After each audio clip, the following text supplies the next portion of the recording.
वाराणसी की सुबह गंगा किनारे हल्की हल्की धुंध, घाटों पर जलती आरतियां और हवा में घुली शांति। इसी पवित्र वातावरण में संत कबीर जी अपने कुछ शिष्यों के साथ बैठे थे।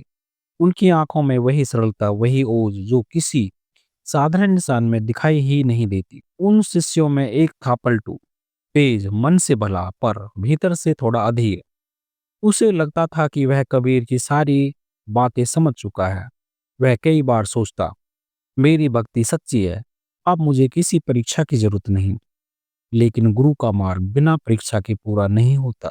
एक दिन पलटू ने मन में थोड़ी गर्व की भावना भर ली और कहने लगा, गुरुदेव, मैं रोज समय पर उठता हूँ, ध्यान भी करता हूँ, कोई बुराई नहीं करता, मेरा मन पूरी तरह शुद्ध है।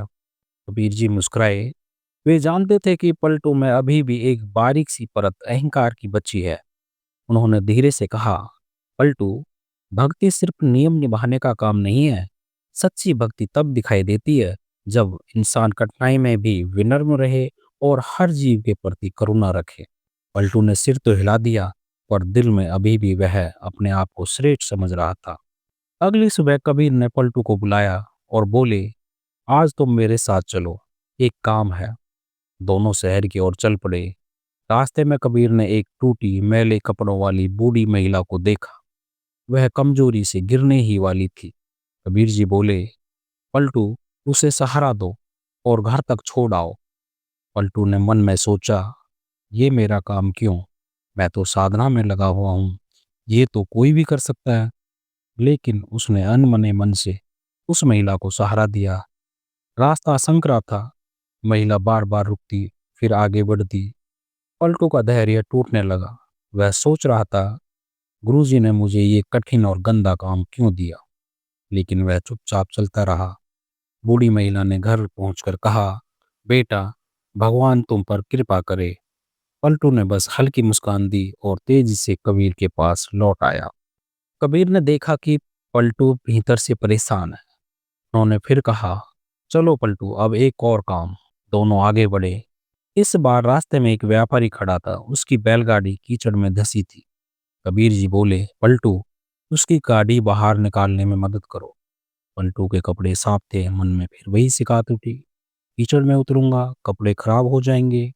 लेकिन गुरु के आदेश को टाल भी नहीं सकता था। वह कीचड़ में उतरा, पूरा जोर लगाया और गाड़ी बाहर निकाली। जब वह बाहर आया, उसके कपड़ों पर कीचड़ ही कीचड़ था। चेहरा भी थकान से भरा हुआ था। कबीर पलटू को लेकर अपने आश्रम पहुंचे। उन्होंने शांत स्वर में पूछा, पलटू, कैसा लगा आज का दिन।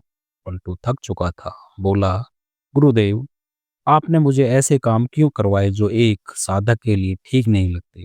मेरे कपड़े गंदे हो गए, समय भी नष्ट हुआ। कबीर जी ने उनकी आंखों में देखकर कहा, यही तो तुम्हारी परीक्षा थी पलटू। पलटू ने आश्चर्य से पूछा, परीक्षा? कैसी परीक्षा? कबीर जी बोले, जब तुम्हें लगा कि तुम शुद्ध हो चुके हो, तभी तुम्हारा अहंकार जन्मा। सच्ची भक्ति नियमों में नहीं, सेवा में प्रकट होती है। जो बुजुर्ग महिला थी, वह तुम्हारे धैर्य की परीक्षा थी। जो व्यापारी था, वह तुम्हारी करुणा की परीक्षा थी। साधक वही है जो हर परिस्थिति में प्रेम, नम्रता और सेवा भाव को बनाए रखे। पलटू की आंखें भर आई। उसे समझ आ गया, आज उसने नियमों से नहीं बल्कि अहंकार से काम किया था। उस रात पलटू देर रात तक जागता रहा। उसे हर पल लगता रहा, सचमुच मैं सच्चा भक्त नहीं, सिर्फ नियम निभाने वाला साधक था। अगली सुबह वह कबीर के चरणों में आकर बोला, गुरुदेव, मैं हार गया, मुझे माफ कर दीजिए। मैंने भक्ति को गर्व बना लिया था, साधना को महिमा समझ लिया था। कबीर ने उसका सिर उठाया और कहा, पलटू, जब मन झुक जाए तभी सच्ची भक्ति शुरू होती है। याद रखो, भक्ति का फूल विनम्रता की मिट्टी में ही खिलता है। पलटू उस दिन से एकदम बदल गया। वह अब सेवा को भक्ति का सबसे बड़ा रूप मानता था। जहां भी कोई दुखी मिलता, वह बिना सोचे मदद करता। कबीर जी मुस्कुराते हुए उसे देखते थे, क्योंकि अब उनका पलटू सचमुच साधक बन चुका था। संदेश यही है, नियम पालन, व्रत पूजन, ये सब तब तक अधूरे हैं जब तक मन में विनम्रता नहीं आती। सेवा ही सच्ची साधना है और अहंकार पिघल जाता है, तभी इंसान में भक्ति का बीज अंकुरित होता है। दोस्तों, आपको यह प्रेरणादायक कहानी कैसी लगी? कमेंट करके हमें जरूर बताइए। अगर वीडियो अच्छी लगी हो तो इसे लाइक करें अपने दोस्तों के साथ शेयर करें और हमारे चैनल को सब्सक्राइब करना बिल्कुल न भूलें। आपका समर्थन ही हमें और अच्छी कहानियाँ लाने के लिए प्रेरणा देता है।